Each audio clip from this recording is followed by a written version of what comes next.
नमस्कार, मैं तरुण गोस्वामी आज हाजिर हूँ एक ब्रह्म राक्षस का शिष्य नामक कहानी लेकर, जिसे लिखा है गजानन माधव मुक्तिबोध ने। तो चलिए शुरू कर। उस महाभव्य भवन की 8वीं मंजिल के जीने से सूनी सूनी सीढ़ियों पर उतरते हुए उस विद्यार्थी का चेहरा भीतर से किसी प्रकाश से लाल हो रहा था। वह चमत्कार उसे प्रभावित नहीं कर रहा था जो उसने हाल में देखा था। 3 कमरे पार करता हुआ वह विशाल वज्रबाहु हाथ उसकी आंखों के सामने फिर से खिंचाता। उस हाथ की पवित्रता ही उसके ख्याल में दिखती थी, किंतु वह चमत्कार के रूप में उसे प्रभावित नहीं करता था। उसके पीछे कुछ ऐसा है जिसमें वह घुल रहा है, लगातार घुलता जा रहा है। वह कुछ एक महापंडित की जिंदगी का सच नहीं, वही है।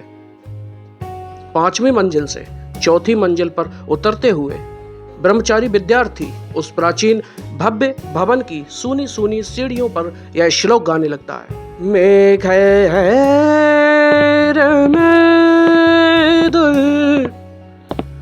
मंबरम बन भवा श्यामास्तमाल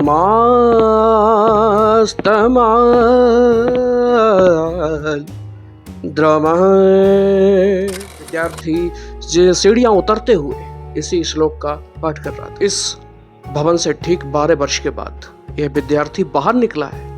उसके गुरु ने जाते समय राधा माधव की यमुना क्रीड़ा में नंद के भाव जो राधा रानी को बुला रहे हैं वो प्रकट किए थे। गुरु ने एक साथ श्रृंगार और वात्सल्य का बोध एक साथ करवाया। विद्या अध्ययन के बाद अब उसे पिता के चरण छूने, पिताजी पिताजी, माँ माँ, यह ध्वनि उसके हृदय से फूट निकली। किंतु जो वह छंद सूने भवन में गूंजता, त्यों तो विद्यार्थी के हृदय में अपने गुरु की तस्वीर और भी तीव्रता से चमकने लगी। भाग्यवान है वह जिसे ऐसा गुरु मिले। जब वह चिड़ियों के घोंसले और छत्तों से भरे भवन से जब बाहर निकला तो एकाएक आसपास के लोग भूत भूत कर चिल्लाते हुए भाग खड़े हुए। आज तक उस भवन में कोई नहीं गया। लोगों की धारणा थी कि वहां एक ब्रह्म राक्षस रहता। 12 साल पहले सड़क पर 2 बजे एक देहाती लड़का अपने सूखे होठों पर जीप फेरता हुआ ऊंचे से एक मल के वृक्ष के नीचे बैठा हुआ था। हवा के झोंके से हवा का रेशमी कपास तैरता हुआ दूर दूर तक इधर उधर बिखर रहा था। उसके माथे पर फिक्रें गुथ विध रही थी। उसने पास में पड़ी हुई एक मोटी ईंट सरहाने रखी और पेड़ तले लेट गया। धीरे धीरे उसकी विचार मग्नता को तोड़ते हुए उसे कुछ फुसफुसाहट सुनाई देती। आखिर वे कौन थे? उनमें से एक कह रहा था, अरे वह भट्ट नितांत मूर्ख है। मैंने जब उसे निशा और उपनिषद की कुछ पंक्तियों का अर्थ पूछा तो बौखला उठा। इस काशी में कैसे कैसे दम इकट्ठे हो गए। वार्तालाप सुनकर वह लेटा हुआ लड़का एकदम से उठ बैठा। उसका चेहरा पसीना से बड़ा गंदा हो चुका था। वह भूख प्यास से निर्जीव हो चुका था। वह बात करने को बालों के सामने खड़ा हुआ, माथा जमीन पर ठेका, हाथ जोड़े, चेहरे पर आश्चर्य प्रार्थना के दयनीय भाव थे उसके। कहने लगा, हे विद्वानों, मैं मूर्ख हूँ, अपर देहाती हूँ, किंतु ज्ञान प्राप्ति की महत्वाकांक्षा रखता हूँ। हे महाबाहु, आप बड़े विद्वान प्रतीत होते हैं, मुझे विद्वान गुरु के घर की राह बताओ। दोनों बटुक विद्यार्थी उसे देखकर हंसने लगे। पूछा, कहाँ से आए हो भैया? उसने कहा, दक्षिण की एक देहात से आया हूँ। मैंने पक्का निश्चय कर लिया कि काशी जाकर विद्या अध्ययन करूंगा। जंगल जंगल घूमता, राह पूछता, मैं आज ही काशी पहुंचा हूं। कृपा करके गुरु का दर्शन कराइए। अब दोनों विद्यार्थी जोर जोर से हंसने लगे। उनमें से एक विदूषक था, कहने लगा, देख बे, सामने से द्वार है, उसमें घुस जा, तुझे गुरु मिल जाएगा। कहकर वह ठठाका लगाकर हंस पड़ा। आशा न थी कि गुरु बिल्कुल सामने है। देहाती लड़के ने अपना डेरा डंडा संभाला और बिना प्रणाम किए तेजी से कदम बढ़ाता हुआ भवन में दाखिल हो गया। दूसरे बटुक ने पहले से पूछा, तुमने अच्छा किया उसे वहां भेजकर। उसके हृदय में खेद था, दुख था और पाप की भावना भी थी। दूसरा बटुक चुप था। उसने अपने किए पर खिन्न होकर सिर्फ इतना कहा, आखिर ब्रह्म राक्षस का रहस्य भी तो मालूम हो। उस भवन की निर्जन दीवारें उसे काटने को दौड़ रही थी। पूरे घास से भरे विशाल सूने आंगन के आसपास चारों ओर उसे बरामदे दिखाई दिए, विशाल भव्य और सूने बरामदे जिनकी छतों में फानूस लटक रहे थे। लगता था जैसे अभी उन्हें साफ करके गया हो कोई, लेकिन वहां कोई नहीं था। आंगन से दिखने वाली तीसरी मंजिल की छज्जे वाली मुड़ेरी पर एक बिल्ली सावधानी से चलती हुई दिखाई दे रही थी। उसे एक जीना भी दिखाई दिया, लंबा चौड़ा साफ सुथरा। उसकी सीढ़ियां ताजे गोबर से पुती हुई थीं। उसकी महक नाक में घुस रही थी। सीढ़ियों पर उसके चलने की आवाज गूंजती, पर कहीं कुछ था नहीं। वह आगे बढ़ता गया। दूसरी मंजिल के छज्जे में, जो बीच के आंगन के चारों ओर फैले हुए थे, उसमें सफेद चादर लगी गद्दियां दूर दूर तक बिछी हुई थीं। एक और मृदंग, तबला, सितार आदि अनेक वाद्ययंत्र करीने से रखे हुए थे। रंग बिरंगे फानूस लटक रहे थे और कहीं अगरबत्तियां जल रही थीं। इतनी प्रबंध व्यवस्था के बाद भी उसे मनुष्य का कोई दर्शन ही नहीं होता है। वहां पर कोई भी इंसान मात्र का नामो निशान नहीं था, सिवाय अपनी आवाज के। उसने सोचा शायद ऊपर कोई होगा। उसने तीसरी मंजिल पर जाकर देखा, फिर वही सफेद गद्दियां, फानूस, अगरबत्तियां, वही खाली सीटें, वही खालीपन, वही विशालता, वही भव्यता और वही मनुष्यहीन था। उसके दिल में से आह निकली, यह कहां फंस गया मैं। लेकिन इतनी व्यवस्था है तो कहीं कोई ना कोई तो होगा। इस ख्याल से उसका डर थोड़ा कम हुआ। वह बरामदे में से गुजरता हुआ अगले जीने पर चढ़ने लगा। इनमें कोई सजावट नहीं थी, सिर्फ दरियां बिछी हुई थीं और कुछ चित्र थे जो कि तैलीय रंगों से रंगे हुए थे। खिड़कियां खुली हुई थीं। दूर से ही खिड़की के बाहर से नजर जाती तो बाहर का हरा भरा, ऊंचा नीचा, माल तलैयों और पहाड़ों वाला नज़ारा देखकर पता चलता कि यह मंजिल कितनी ऊंची है और कितनी निर्जन। अब वह देहाती लड़का भयभीत हो गया। यह विशालता और निर्जनता उसे आतंकित करने लगी। वह डरने लगा, लेकिन वह इतना ऊपर आ चुका था कि नीचे देखने मात्र से उसे आंखों से चक्कर आ रहे थे। उसने ऊपर देखा तो एक ही मंजिल शेष थी। उसने अगले जीने से ऊपर की मंजिल चढ़ना तय किया। डंडे कंधे पर रखकर वह गठरी घुसे वह लड़का धीरे धीरे अगली मंजिल का जीना चढ़ने लगा। उसके पैरों की आवाज न जाने क्या फुसलाती उसकी रीढ़ की हड्डी में से सर्द संवेदनाएं गुजरने लगती। यानी वह डरता था। जब जीना खत्म होता है तो एक भव्य बरामदा था, एक गंध से महकता हुआ।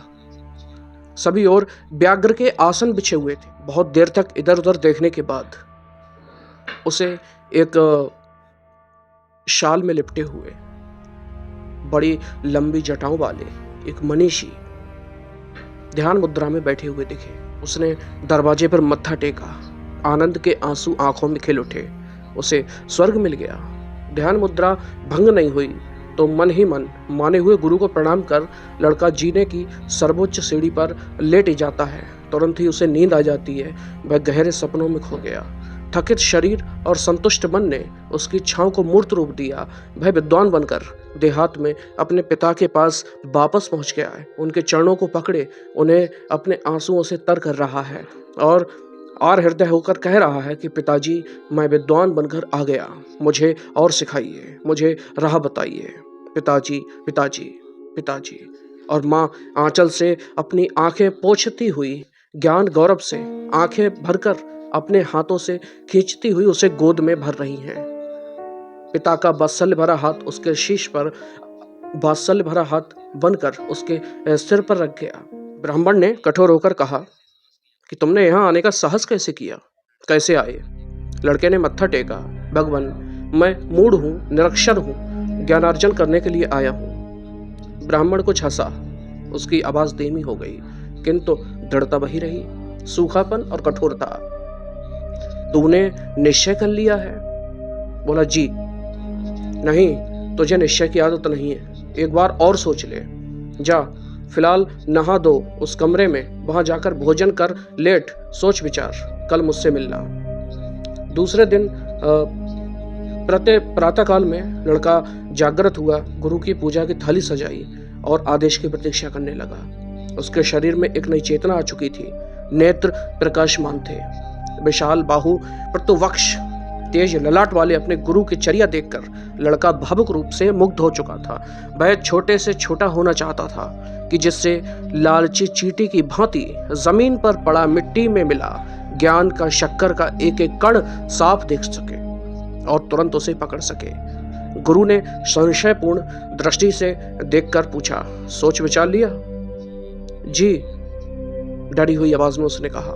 सोचकर गुरु ने कहा, नहीं, तुम्हें निश्चय करने की आदत नहीं है। एक बार पढ़ाई शुरू करने पर 12 वर्ष तक यहां से निकल नहीं सकते। सोच विचार लो। अच्छा, मेरे साथ 1 बजे भोजन करना, अलग नहीं। और गुरु व्यग्रासन पर बैठकर पूजा अर्चना में लीन हो जाते हैं। इस प्रकार 2 दिन और बीत जाते हैं। लड़के ने अपना कार्यक्रम बना लिया था, जिसके अनुसार वह काम करता रहा। उसे प्रतीत हुआ गुरु उसे संतुष्ट है। एक दिन गुरु ने पूछा, तुमने तय कर लिया है कि 12 वर्ष तक तुम इस भवन के बाहर पैर नहीं रखोगे? लड़के ने नतमस्तक होकर कहा, जी। गुरु को थोड़ी हंसी आई। शायद उसकी मूर्खता पर या अपनी मूर्खता पर कहा नहीं जा सकता। क्या इसकी आंखें नहीं है? क्या यहाँ का वातावरण से सच में अच्छा मालूम हो रहा है? उन्होंने अपने शिष्य का ध्यान से अवलोकन किया। एक सीधा भोला भाला निरक्षर बालमुख, चेहरे पर निष्कपट। अपने चेहरे पर गुरु की गड़ी हुई दृष्टि से किंचित विचलित होकर शिष्य ने अपना निरक्षर बुद्धि वाला मस्तक नीचे कर लिया। गुरु का हृदय पिघल गया। उन्होंने दिल दहला देने वाली आवाज से, जो कि धीमी थी, कहा, देख, 12 वर्ष के भीतर तू वेद, संगीत, शास्त्र, आयुर्वेद, गणित आदि आदि समस्त शास्त्र कलाओं में पारंगत हो जाएगा। केवल भवन त्याग कर, तुझे बाहर जाने की आज्ञा नहीं मिलेगी। और इस प्रकार गुरु ने पूजा पाठ के स्थान पर उसके समीप अपने शिष्य को बैठा परंपरा के अनुसार पहले शब्द रूप से उसका विद्या अध्ययन आरंभ कराया। गुरु ने मृदुता से कहा, बोलो बेटे, रामः रामो रामः। और इस बाल विद्यार्थी की स्फुटिक वाणी उस भयानक निर्जन वीरान भवन में गूंज उठती थी। सारा भवन गाने लगा, रामः रामो रामः। धीरे धीरे उसका अध्ययन सिद्धांतों तक आया और फिर अनेक विद्याओं को आत्मसात कर एक के बाद एक दिन बीतने लगे। नियमित आहार विहार और संयम के फल स्वरूप विद्यार्थी की देह पुष्ट हो गई और आंखों में नवीन दारुण की चमक स्फुटित हो चुकी। अब लड़का जो देहाती था वह संस्कृत बोलने लगा था, गुरु से वार्तालाप करने लगा था, लेकिन आज तक एक बात नहीं जान सका, न प्रयत्न किया। वह ये कि इस भव्य भवन में गुरु के समीप इस छोटी सी दुनिया में यदि और कोई व्यक्ति नहीं है तो सारा मामला चलता कैसे है। निश्चित समय पर दोनों गुरु शिष्य भोजन करते, सुव्यवस्थित रूप से सुचारू भोजन मिलता। इस 8वीं मंजिल से उतर 7वीं मंजिल तक उनमें से कोई कभी नहीं गया। दोनों भोजन के समय अनेक विवादग्रस्त प्रश्नों पर चर्चा करते। यहाँ इस 8वीं मंजिल पर एक नई दुनिया बस चुकी थी। जब गुरु उससे कोई छंद सिखलाते, जब विद्यार्थी कोई कुछ गाने लगता तो एकाएक उस भवन में हल्के हल्के मृदंग और वीणा अपने आप बजने उठते। वह निर्जन वीरान भवन गाने लगता था। एक दिन गुरु ने शिष्य से कहा, बेटा, आज से तेरा अध्ययन समाप्त हो चुका है, आज ही तुझे घर जाना है। आज 12वें वर्ष का अंतिम दिन है। स्नान संध्या आदि से निवृत्त होकर आओ और अपना अंतिम पाठ लो। पाठ के समय गुरु और शिष्य दोनों उदास थे, दोनों गंभीर थे, उनका हृदय भर रहा था। पाठ के अनंतर यथाविधि भोजन के लिए बैठे। दूसरे कक्ष में वे भोजन के लिए बैठे थे। गुरु और शिष्य दोनों अपनी अंतिम बातचीत कर रहे थे। कितना कोमल पल था वो। कौर मुंह में डालने वाले थे तो गुरु ने कहा, बेटा, खिचड़ी में घी नहीं डाला। शिष्य उठने ही वाला था कि बोले, उठो मत। और उन्होंने अपना हाथ इतना लंबा खींच दिया कि कक्ष के बाहर जाता हुआ अन्य कक्ष में प्रवेश करके घी की चमचमाती लुटिया लेकर शिष्य की खिचड़ी में घी उड़ेल दिया। शिष्य कांपकर स्तंभित रह गया। वह गुरु के कोमल मुख को गंभीरता से देखने लगा। वह मानव है या दानव? उसने गुरु के व्यवहार में आज तक कोई प्राकृतिक चमत्कार नहीं देखा था। वह भयभीत स्तंभित रह गया। गुरु ने दुखपूर्ण कोमलता से कहा, शिष्य, स्पष्ट कर दूं कि मैं ब्रह्म राक्षस हूं, फिर भी तुम्हारा गुरु हूं। मुझे तुम्हारा स्नेह चाहिए। अपने मानव जीवन में विश्व की समस्त विद्या को मत डाला, लेकिन दुर्भाग्य से कोई योग्य शिष्य नहीं मिल पाया जिससे मैं समस्त ज्ञान दे पाता। इसलिए मेरी आत्मा इस संसार में अटकी रह गई और मैं ब्रह्म राक्षस के रूप में यहाँ विराजमान रहा। तुम आए, मैंने तुम्हें बार बार कहा लौट जाओ। कदाचित तुम में ज्ञान की आवश्यक श्रम और संयम ना हो, किंतु मैंने तुम्हारी जीवन गाथा सुनी और विद्या से बैर रखने के कारण पिता द्वारा अनेक ताड़नाओं के बावजूद तुम गंवार रहे और बाद में माता पिता द्वारा निकाल दिए जाने पर तुम्हारे व्यतीत अहंकार ने तुम्हें ज्ञान लोभ का पथ प्रवृत्त किया। मैं प्रवृत्तिवादी हूं, साधु नहीं। सैकड़ों मील जंगल की बाधाएं पार कर तुम काशी आए।